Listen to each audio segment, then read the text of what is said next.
जव्हार तालुक्यामध्ये महाशिवरात्री निमित्तानं शहरातील शिवमंदिरं भक्तांनी गजबजली होती। सकाळपासूनच शिवमंदिरामध्ये दर्शनासाठी भक्तांच्या लांबच लांब रांगा लागल्या होत्या।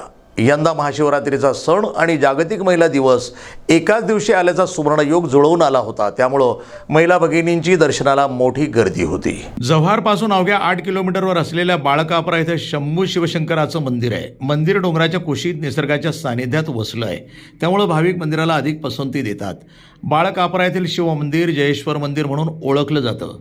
महाशिवरात्रीमुळे शिवभक्तांच्या दर्शनासाठी सकाळपासून लांबच लांब रांगा लागल्या होत्या, तर मंदिराच्या परिसरामध्ये रस्त्याच्या दुतर्फा विविध दुकाने लावून जत्रा भरली होती।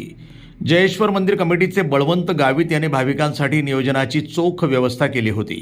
या ठिकाणी भाविक खासगी वाहनानं अथवा पायी परिवहन महामंडळाच्या बसनं भक्तजण मोठ्या संख्येनं येत होते। तसंच जव्हार शहरामध्ये असलेले महादेव आळीतील निळकंठेश्वराचे मंदिर अर्थात बाणेश्वर मंदिर हे सुद्धा भाविकांनी गजबजले होते। निळकंठेश्वराचे हे प्राचीन मंदिर संस्थानकालीन ऐतिहासिक वारसा जपणारं आहे, त्यामुळे शहरातील भाविक महाशिवरात्रीला येथे मोठ्या संख्येनं येतात। जव्हारपासून 12 किलोमीटरवर असलेल्या जामसर देवतळी इथं पुरातत्व प्राचीनकालीन शिवमंदिर आहे। इथंही महाशिवरात्रीमुळे जत्रा भरली होती। काही वर्षापूर्वी देवतळे इथं प्राचीन मूर्त्यांचे अवशेष सापडले होते। मंदिर परिसरामध्ये तळे असून तेथे सुरेख कमळं फुललेली असतात, त्यामुळं प्राचीन शिवमंदिर म्हणून पंचक्रोशीतील भाविकांना खास आकर्षण आहे।